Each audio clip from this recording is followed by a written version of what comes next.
Harvard Divinity School. Gut and Other Knowledges in Religions of the African Diaspora, February 23rd, 2022. Good afternoon, and welcome to our Ethnosyologies event. My name is Giovanna Parmigiani, and I'm the host of this series organized within the Transcendence and Transformation initiative at the CSWR here at Harvard Divinity School. This series focuses on ways of knowing that are often labeled as non-rational, traditionally referred to as gnosis in Western philosophical and religious traditions, and often understood in contraposition to science. These ways of knowing are becoming more and more influential in contemporary societies, popular culture, and academic research. Going beyond dichotomies such as body and mind, ordinary and extraordinary, reason and experience, and matter and spirit, this series will host scholars of different disciplines and practitioners interested in exploring and expanding the boundaries of what counts as knowledge today. So it is with immense pleasure that I introduce today's guest, Professor Elizabeth Perez. Elizabeth Perez is Associate Professor of Religious Studies at the University of California, Santa Barbara. Her first book, A Religion in the Kitchen, Cooking, Talking, and the Making of Black Atlantic Traditions, was awarded a 2017 Clifford Gate Prize in the Anthropology of Religion and received honorable mention for the 2019 Barbara T. Christian Literary Award. Professor Perez has published widely in scholarly journals and edited volumes. And in particular, I will recommend her recent publication, The Black Atlantic Metaphysics of Azealia Banks, Through Hicks Womanism and the Congo Crossroads, published on the journal Hypatia. So today, Professor Perez and I will have a conversation on gut and other knowledges in religions of the African diaspora. In particular, we will address the practices of embodied knowledge production and transmission in such Afro-Diasporic religions such as Cuban Lucumí, Haitian Vodou, and Brazilian Candomblé. We will discuss some insights from her first book on sacred food preparation with current scholarship on gut feelings, knowing, and beings in Black Atlantic traditions. Distinguishing between intellectual comprehension and the types of understanding that practitioners derive from ritual experience, Dr. Perez explains that the connections between the belly and the brain have only begun to be explored in Black Atlantic traditions. So thank you, Elizabeth, for being here today, and welcome to HDS. I am a fan of your work, as you know, and so are my students with whom I read your book in the past, Religion in the Kitchen. So thank you for being here. Thank you, and I'm so grateful to you and to Charlie Stang and everyone else at the Center for the Study of World Religions for inviting me. It's an honor and a privilege. Thank you so much for being here. So let's start from the book, Religion in the Kitchen. So do you want to tell us and to our audience, what's the book about and how did you begin to work with food and the senses? Yeah, so the book is, well, why don't I just show you some pictures? That's always my default, whether I'm lecturing online in a class, is to just show some images. So to sort of describe Black Atlantic religions, for those of us who are not too familiar with them, they are traditions that crystallized during the transatlantic slave trade. And so you can see the arrows moving from West and Central Africa to the Caribbean, to Latin America, and all of the different ethnic groups that you can't quite read on this map because it is a Zoom meeting, but the way that these traditions formed has altogether to do with the ethnic origins of the different cultural groups that were enslaved and brought to the Americas during this time period, roughly from 1500 to 1870, we can say maybe 1860. In some of my classes, and of course you might read online, that these traditions are called syncretic, meaning that they bring together different traditions. Normally the default understanding is that they're a combination of Christianity and some West or Central African form of beliefs and practices. maybe a more generative way to think about that syncretism is that enslaved peoples were actually taking from different African ethnic groups and synthesizing their beliefs and practices to create new and really generative forms of worship. And so there's a nice color coding in this map where you can see, generally speaking, some of the sort of source groups and areas for these traditions, and then how they played out in the Caribbean and Latin America. And there's so many. I'll just flash quickly to also thinking about traditions like hoodoo and conjure that aren't normally classified as Afro-Diasporic religions, but that I would argue, and someone like Yvonne Schroe might argue as well, should really be classed in with Lucumí, Candomblé, and Vodou. So the book, Religion in the Kitchen, Cooking, Talking, and the Making of These Traditions. I did not start out wanting to study food preparation for my project. I found myself in the incredibly fortunate position of being able to first study what was really dominant in the literature before I started my dissertation research. So drumming rituals, divination, possession, thinking about the different ways that practitioners have expressed their beliefs and practices over, well, the amount of time that we have the scholarship for, which is about the past century. But within that, there was really no place that was given to food preparation. And I mentioned, speaking with you a couple of days ago, that food is often mentioned in the documents about these traditions, but there's the passive voice that's used, that food was made, it was placed on the table. And so my question was, well, I mean, who is doing the making of the food, and what does the food do? What does the food itself do? And so this is a beautiful image of a table that's been set in the Dominican tradition of 21 divisions, sometimes called Vodou, in the Dominican Republic. And it evokes some of the variety, some of the vitality of what food is and does in these traditions. And I was also thinking about the fact that appetite has really not been elaborated as a really vital and reliable source for knowledge in the Western intellectual tradition.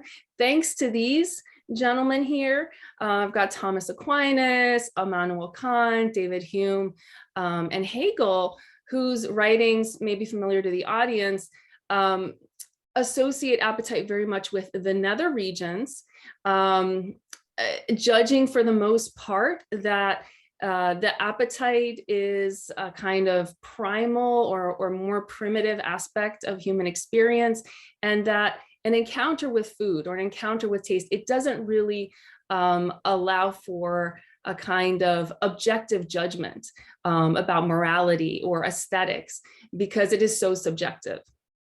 I'm very happy if I can jump into that you're mentioning this, because I'm teaching a course this semester in religion, materiality, and the senses. And with my students, we've been addressing this, hierarchy of the senses that we are, used to think and as natural. So thank you for mentioning that. They will be very happy, my students. Absolutely, and that's really, that's why food was not at the forefront of my mind. I was incredibly fortunate to find a open door at the home of the folks whose images I'm showing here, Ashabi Mosley and Tunde Mosley. That's what I call them in my book, on the south side of Chicago. And I thought that I might be doing work on some of those things that I mentioned on music, on prayers, on divination. But indeed, it only took 1 or 2 visits to realize how central a role food plays. And so this is an altar. It's a sort of a double altar. I have the image in my book of 2 people who had been initiated together. This is the 1-year anniversary of their initiation. And you can see a lot of fruit at the base of this altar, but what you don't see as clearly is all the cooked food, the puddings, the candies that have been made, homemade from scratch for the deities called orishas. And so my book has really centrally to do with these orishas, these deities, but what I'm arguing for, which was a bit unfashionable, and I haven't been called out as often as I thought I would be, for adopting a kind of broadly comparative approach and saying that, well, actually, if we look at the Loa in Haitian Vodou, or we look at the orishas in Candomblé, we see a very similar relationship. Not just that food plays an analogous, almost identical role, but that it also has the same role in shaping personhood and ideas about the body. And, as we'll go on to talk about, knowing. And so the orishas all have their favorite foods. They have, their personalities are shaped around their literal tastes, what they want to see, what they want to smell. And then sort of that idea of sight and smell kind of cohere with this understanding that they do taste, they do consume in a sense, that they have senses in a way, in the same way that we do. And that kind of, the simile of them having senses like we do is really not a metaphor. It becomes a reality, especially when people get possessed. And when people mount the orishas, they quite literally then will be eating the food that has been put out for them. But there's an incredibly painstaking process leading up to that point, where there is a classification of different objects and substances. For example, here, different sacrificial animals that have had to be prepared, that have had to be cleaned, that have had to be cooked in specific ways. These foods actually, this is a photograph that doesn't appear in my book because, in part because of the questions that I could raise that I can't really address. But you can see the way that the foods have been separated. It's actually for human consumption. People would be approaching this food after an initiation at a kind of banquet that's been laid out for the community to sort of, in some ways, in the middle, what's called the middle day of an initiation, to celebrate the ordination of a priest in the Lucumí tradition. So I write a lot, as you know, about plucking, haptics, tactility. I was interested in getting into those areas once I realized, what my project was about, thinking about the senses that don't as often get highlighted. And this illustration shows the butchering process. Again, this is a marvelous image by Tammy Jo Urban that shows where the birds at least will be cut in order to be butchered properly. And so I move in the book from sort of a discussion of taxonomy and classification, kind of tacking back and forth between intellectual labor and manual labor. And so I think that kind of covers the first part, and then the talking part of the book focuses on speech genres and the way that elders relate information, and they share their knowledge about who the orishas are, how they work in the world, what is their relationship to human beings. And so often this happens in the spaces of food preparation. I also describe a bit how it's a queer space in a sense, because it's not only been cisgender women who have been at the helm in the kitchen, but a very many generations of gay men who have also been the ones who have been the chefs who have been calling the shots in the kitchen as to how things are going to look and taste and who's doing what.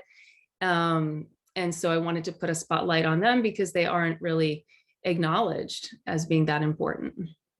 No, that's fantastic. And one of the great contributions of your book, I think. And you were involved during your fieldwork in the preparation, right? You were lots of time in the kitchen, right? Do you want to share some, anecdotes maybe of your, being there? Indeed. And so I was in a position to be helping, to be to be assisting. And again, it's with enormous gratitude that I think about the way that I was invited into the community. Some people have asked why, excuse me. In part, it may be my parents are Cuban. And so sort of coming from at least a working knowledge of experientially, the sort of way that Cuban religious traditions work, even though nobody in my family was directly initiated, my family was very much involved with Espiritismo in the southeastern part of the island. But nevertheless, maybe that's one of the reasons why I was able to participate at first. Since that field work, though, I did go on to be initiated in 2016. And so now, honestly, I do the same work. I'm still in a position of learning, of trying to follow what the elders are asking. And I mean, this is a very rich space for me. And so I return as often as I can, now having two smaller children. I was recently, last summer, I attended and was able to assist in an initiation that was the first post-COVID initiation for me. And that was a really intense experience because you can see in these pictures, nobody's masked. People are not social distancing. You're rubbing against people because, even when there are houses with a lot of space, the nature of the work, it really demands proximity to other people. And it's a collective effort to make a saint or to crown someone, which is to say to initiate someone. And so, that first initiation after, everyone had been vaccinated, but still, we were still barely out of lockdowns. It made me much more aware of the air around me, of the odors specifically of that undertaking, and how difficult discomfort makes it to perform the kinds of cognitive operations that are being asked of you. And so this is a couple of paragraphs from the book where I'm quoting Charles Malamud. What does it mean to begin? He's talking about sacrifice and what sacrifice teaches. What is the relationship between parts and wholes, right? What does it mean to measure? And Oshunleye, who was one of my interlocutors and my elders, asked in the kitchen, how can you separate the part from the whole and still have it be the whole? And so these are the kinds of philosophical discussions that people are having as they try to balance their own responses, their own bodily sensations, and then knowing what the situation has to exact from them in order for something to be done properly, in order for this food to be moral matter, as I describe it here. That's fantastic. And it's very interesting that your experience post-COVID. And I was wondering, maybe this is a question that, a little bit weird, but did the Orishas have opinions on masking? So was someone possessed and, received some sort of indications about the changes of situations? That I have not seen in my encounters over maybe the last year and a half. And when I say post-COVID, I by no means want to suggest that it's post is in the sense of after. It's sort of post as in, we're still in the soup, as it were. But I mean, there has been every effort, as far as I know, in communities of Afro-Diasporic practice to observe masking guidelines. However, it can be very tricky, specifically because, let's say, just taking this tradition, the kind of primordial vital energy called ashe that flows through the universe, that is activated by herbs, that is activated by song, that is activated by work, by labor, it also flows through the breath. It's in one of its most concentrated forms in the breath and in speech. And you can think of, breath is also including saliva. And we've all seen, those animations of the way that when you speak, those molecules are projected into the air. And so there are ritual moments in which it's not optimal to be masked. So it is a very tricky set of issues, and people did get initiated and have been getting initiated all through this pandemic, but many of whom initiated for health. I mean, that's always the case. But a lot of communities tried to restrict what they were doing to just the bare minimum.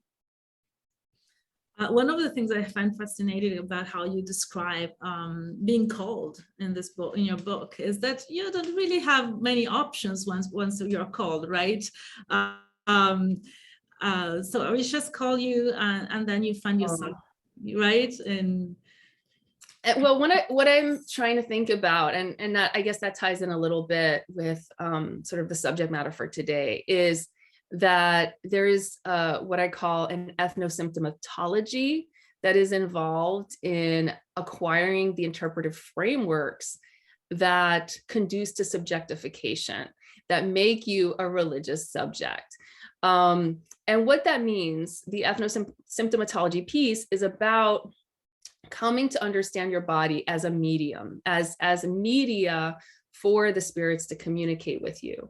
And so people coming into the tradition who are kind of in a state of ignorance about who are these deities and what am I doing here and what are they associated with, they don't realize that, but it's really part of the subjectivation process when people say, oh, I have a headache, it must be, Obatala, or I keep stubbing my toe, and feet being associated, at least in this tradition, with Elegua.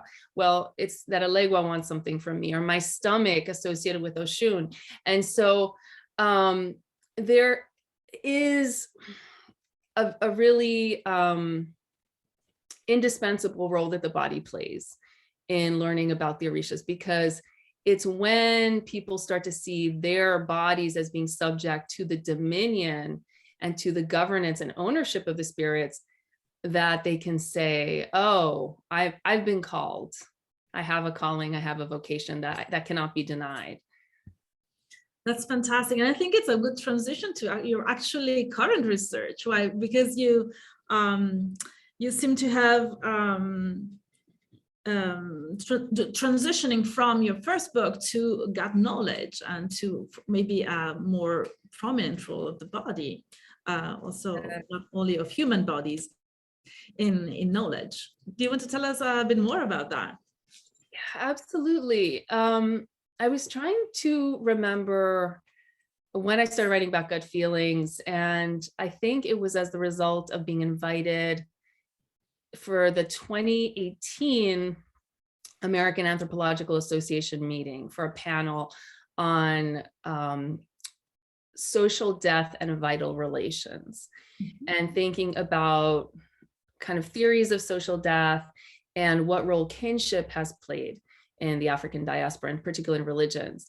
And so I knew that I wanted to write about the feelings in the gut that come up in the kitchen, that I sort of wrote up a little bit, as you're working, you feel maybe nauseous or you're hungry, and the nausea is kind of battling the hunger until you can get to a point where you can go somewhere to eat.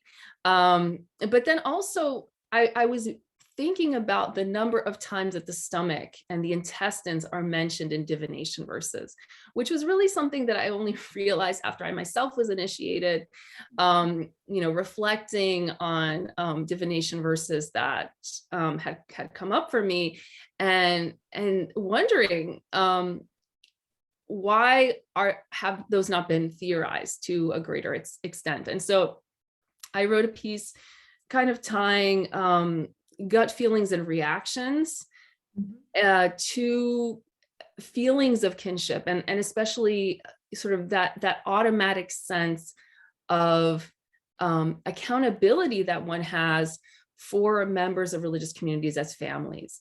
Because once people become initiated, they do normatively begin to regard the people in that community as siblings, or as mother and father figures.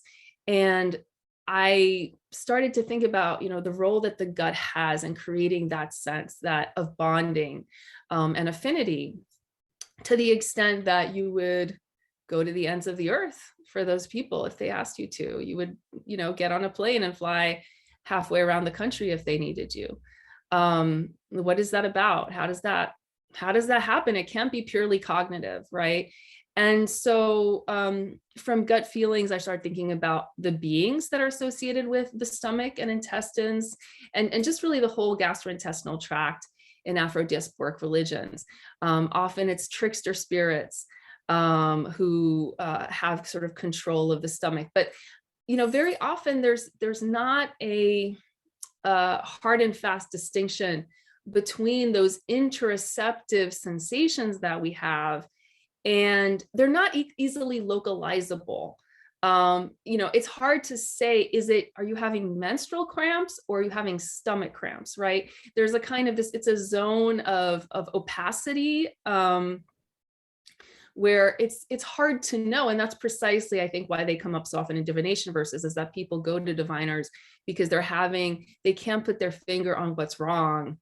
They can't describe, and this is a challenge too with medical doctors, is that, what the number of things that could be wrong with you is vast. And if you can't articulate what those things are, where to pinpoint the pain, you're facing a problem.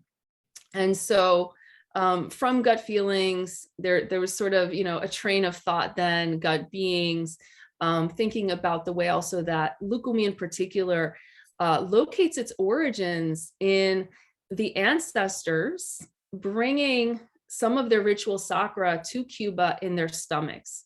There are stories where literally Ño Remigio Herrera, Adechina, one of the first babalaos in Cuba, he brought his divination tools to Cuba in his stomach. That other founding figures brought consecrated stones to Cuba. And so how do we make sense of these stories? And so that was sort of the genesis for a short book that I'm working on for Cambridge University Press about the gut, and tying all of these different themes to knowledge and knowing. And these really common sense, almost ubiquitous messages that we get about trusting your gut or following your gut, knowing your gut, et cetera, et cetera. These are all over social media, memes about, knowing yourself, trusting your intuition. But what does that really mean? And so in the end, I'm also trying to figure out how much of what I'm talking about involves speech genres and conventional ways of talking about emotion, and appeal to something beyond reason by pointing to the gut, and how much is what I'm talking about really to do with actual sensations that people are feeling, that they might not be able to verbalize. That's fantastic. But indeed, following what you just said, there's a subjectification that happens through a different learning how to differently engage with one's own body.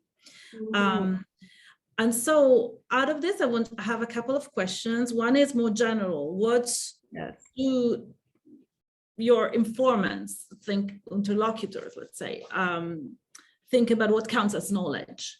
And maybe for you also as an anthropologist studying in these kind of things, what counts as knowledge?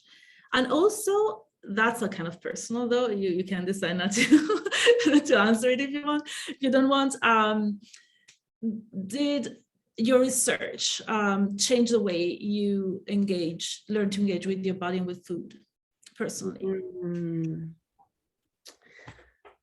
Knowledge. So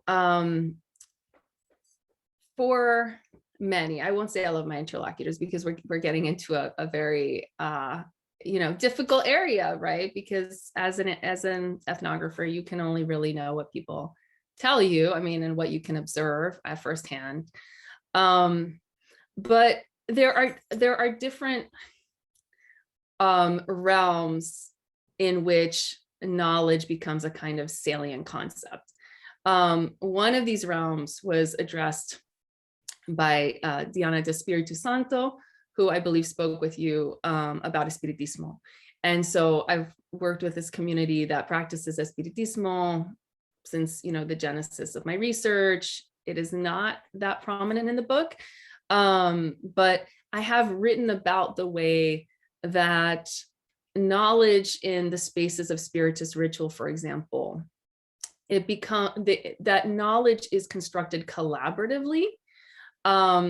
That knowledge is not something that is the individual property of one of the participants, but that people come to an understanding of a sensation, a piece of information, of a vision maybe that somebody's having in their minds, that it is actually knowledge, right? And in those spaces, as others have written, knowledge is kind of considered to be a substance in a sense, and a substance that has transformative effects, that once one has that knowledge, that it can actually create other sorts of effects. It's not merely a truth claim. Mm-hmm.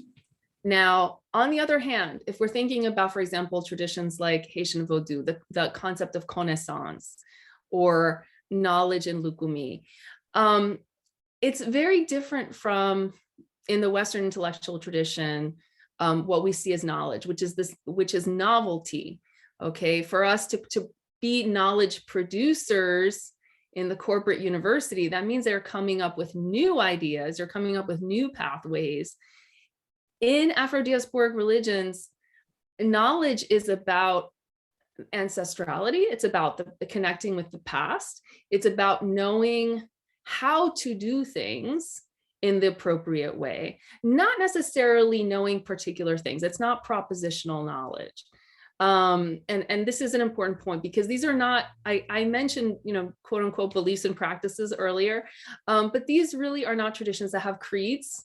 They don't have, lists of belief. Sometimes people believe really quite, even within the same community, very heterogeneous things, but they know how to do, and that's really what's prized.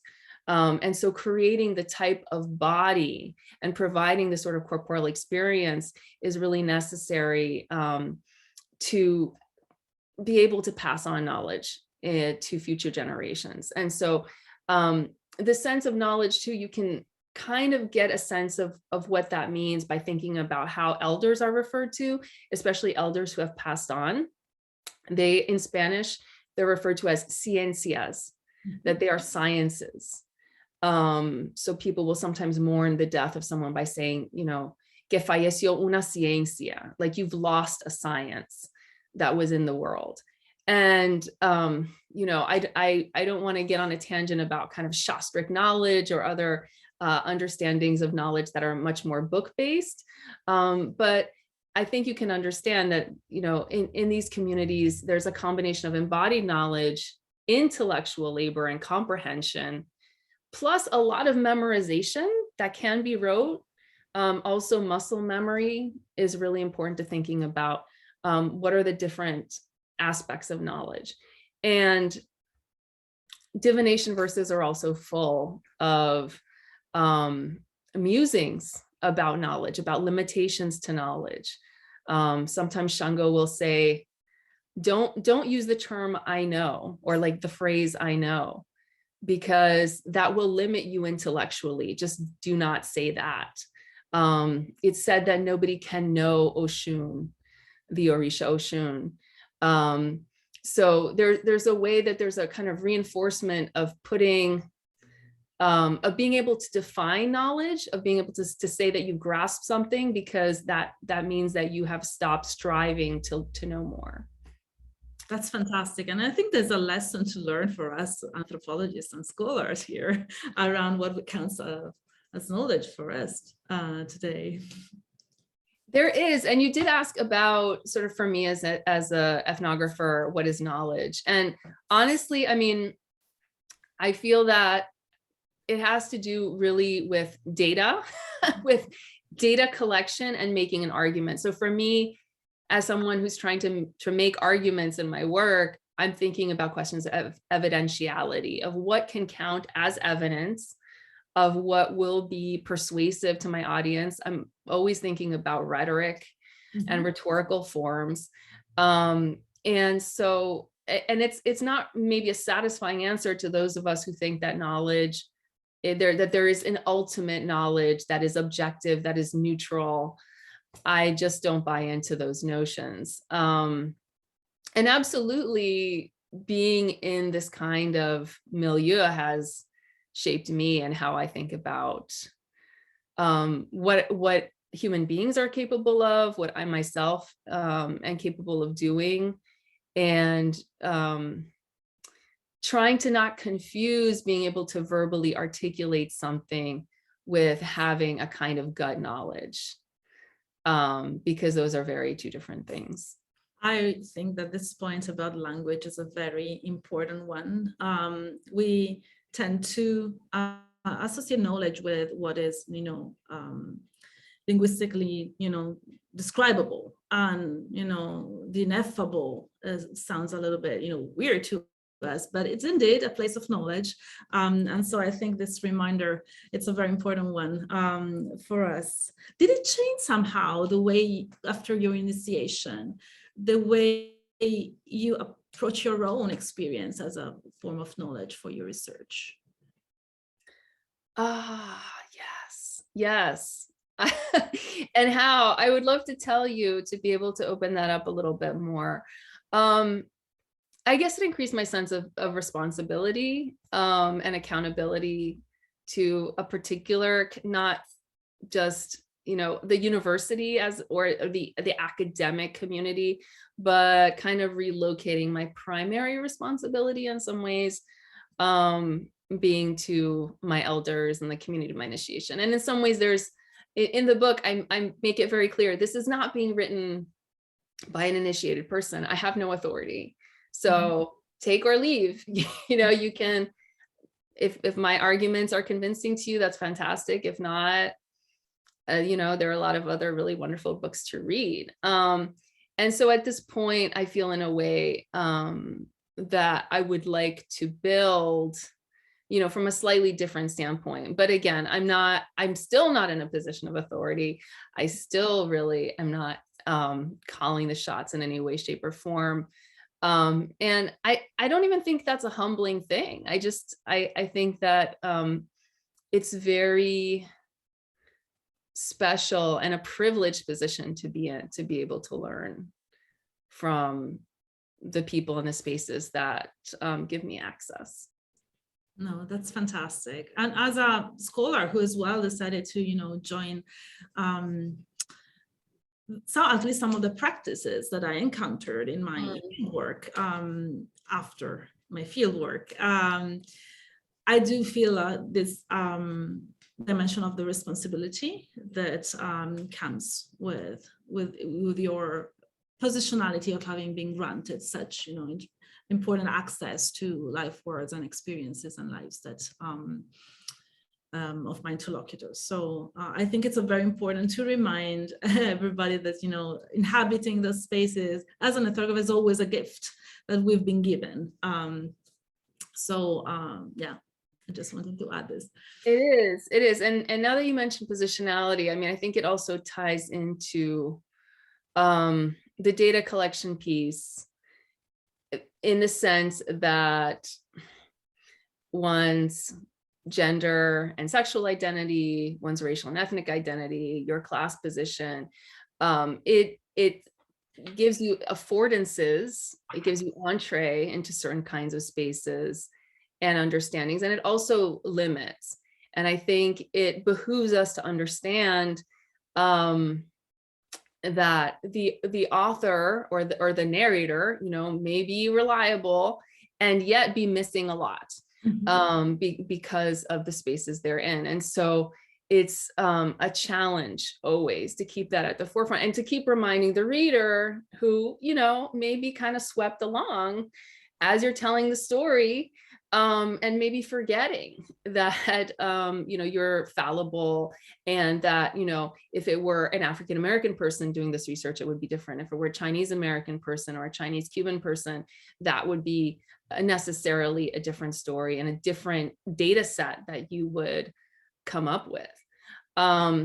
Also to mention in terms of knowledge, positionality is important in the sense that the knower in these traditions is not a unitary individual. And so we can sort of think about, well, how does knowledge change if we're not sure, what self is the self that knows any given things? Because in these traditions, the self is multiple. It's not individual, but what McKim Marriott calls dividual. That we're talking about porous selves that have other spirits, whether they're spirit guides, orishas, loas, ancestors, that at any point can become dominant in a person's everyday, communication with someone else or being in the world. And so, one of those selves can know something that is not available to those other selves. And again, paramount is the experience of possession, where the self is completely displaced by that of a spirit or an ancestor. So that also throws some complications into the mix. Absolutely. And that's another very important remark that I would argue it's also my experience in, ethnography with magic practitioners, and although of course in Southern Italy or, in Europe, but this for another conversation. So I have some final questions. These are more geared toward my students who, as I said, are taking this course in religion, materiality, and the senses. And so I would like to ask you some questions as an ethnographer who is interested in the anthropology of the senses and in sensory ethnography in many ways, because you've been, in the kitchen for much of your fieldwork. So what do you think is the role of the senses in anthropological knowledge? The role of the senses. It's a good question, because in a way you could turn it around. Like, what is the opposite of the senses, right? Would that be the brain? Or the senses, obviously means of data collection that, we have available to us different interfaces, surfaces that can be impressed so as to gain knowledge of the world or certain kinds of feelings and emotions about the world. Now, whether we operationalize those emotions and those feelings is another question. It depends on what kind of argument we want to make. But I think that we have to recognize what you mentioned before, the sensory hierarchy, that, for example, our culture is very much based on the visual, that there is a kind of primacy of the visual, not only in our culture, but in many cultures throughout history, where like seeing becomes a kind of, it's at the pinnacle of kind of the senses. And historically, there are all kinds of rationales. If we look at Buddhist texts or Hindu texts, they tell us different things about, why, or in Jain texts, why it is. And it's one of the rationales can be that because vision, it is so powerful. We can see things at a far distance, but we can't smell things from a far distance. Maybe that's the reason why visuality is sort of the prime sense. But nevertheless, these kind of other less emphasized senses, not just taste, but haptics, tactility, again, interoceptive sensation, proprioceptivity, our movement through the world. How does our body know, how far something is, or how we can move through space? These are all senses that are really worth elaborating. And I think that maybe the role of the senses then in field work is to guide us, maybe toward, in the most ideal way of thinking about it, towards, what our passion might be, what we could be really captivated by or enthralled by in our research. I mean, ultimately, the senses should give us some joy. Yes, that's a very interesting take. And also, if I can mention, you briefly mentioned how sight and smell, for example, in your fieldwork work together. And so also this space of how what we think about discrete senses interact and build something new, or let us engage with what is in front of us in different ways. I think it's something that stems out of your book in a very clear way. I will, however, give Loic Wacquin his due. I read Body and Soul, Notebooks of an Apprentice Boxer when I was in grad school, and it had a huge effect on me. So thinking about, for senses, you could substitute habitus, and this understanding of, how can our habitus be transformed to become a tool for research. Ruth Bahar's work in anthropology as well. Yvonne Daniel, who is a scholar of dance. These are sort of, more, proximate scholars who I think really, taught me to see, or taught me to smell and hear and feel in a scholarly way. Mm-hmm. So there is a sense for me that the senses are indispensable, but we want to be able to figure out, how do we harness the most powerful combination of them for our work. And there is this kind of metaphor of synesthesia, that idea of different senses coming together, that I think Wacquin, Bahar, Paul Stoller works with wonderfully well in their work. And it makes for what Stoller has called sensuous ethnography, which is a goal that, if, the more you think about the intersensory, if you prefer, as David Howes would prefer, that it makes not just for better research, but, better narrative, as much as we can capture what our senses tell us in our work. Absolutely. Then what would be your recommendation for students interested in, embarking on this journey of research and engaging with the senses ethnographically? Oh, sort of advice about sort of how to take flight on this path. That's a great question. I mean, reading some poetry would be a good idea. Read the poetry of Martín Espada and poets who are really engaged with the senses, because they are going to be the poets who might sort of spark understandings of the importance of certain situations, certain combinations of feelings, as well as scholarly work. And I think, this is the importance for me of the humanities alongside the social sciences, because it can't just be that we're reading or we're engaging with scholarly ideas and people.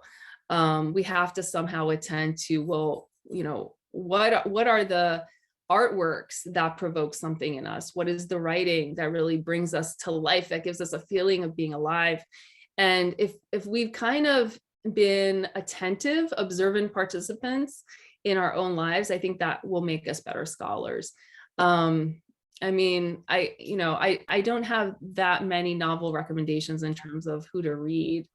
You can't do better than Zora Neale Hurston and Catherine Dunham in some ways for just foundational work that focuses a laser in some ways on the senses, and in fact was not appreciated in its time precisely because it was so suffused with sensory information that was not considered knowledge of an intellectual kind. It was not sufficiently objective or neutral. Ruth Landis's work, for example, was denigrated for the same reason.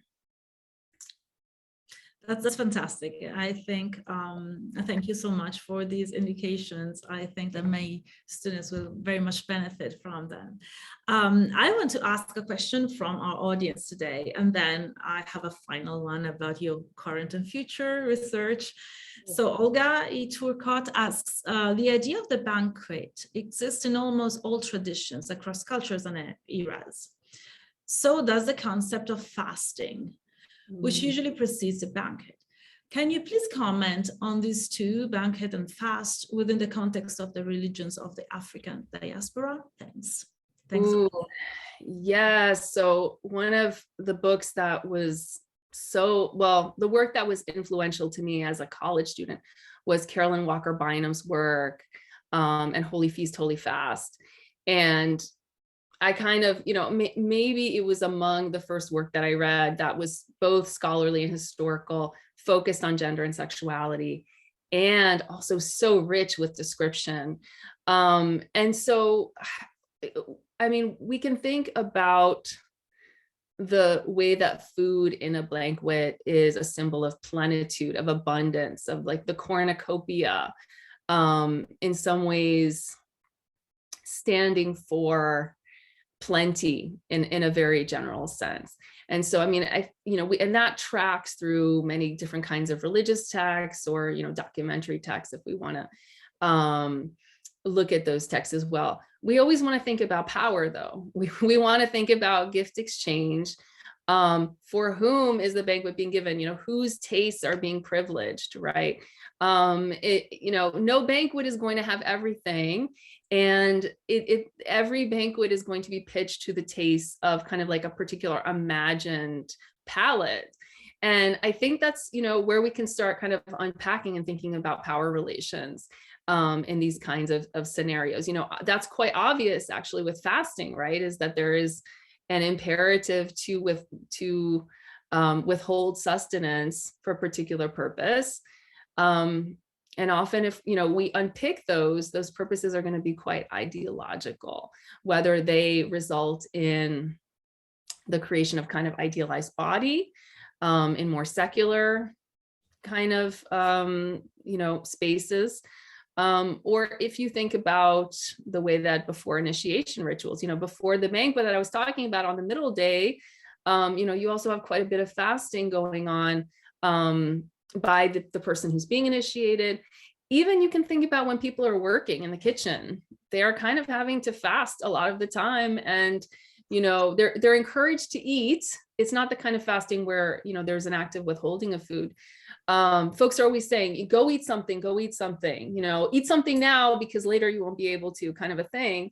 But there is an ideology at play there. And so, I mean, there's so many ideas that come to mind, and I'll just throw in one last thing is, we want to think about the way Robertson Smith in his lectures on the religion of the Semites, kind of opened up the communal meal in a very early moment in the history of religions as kind of the ritual, thinking especially about, the Roman Catholic Eucharist.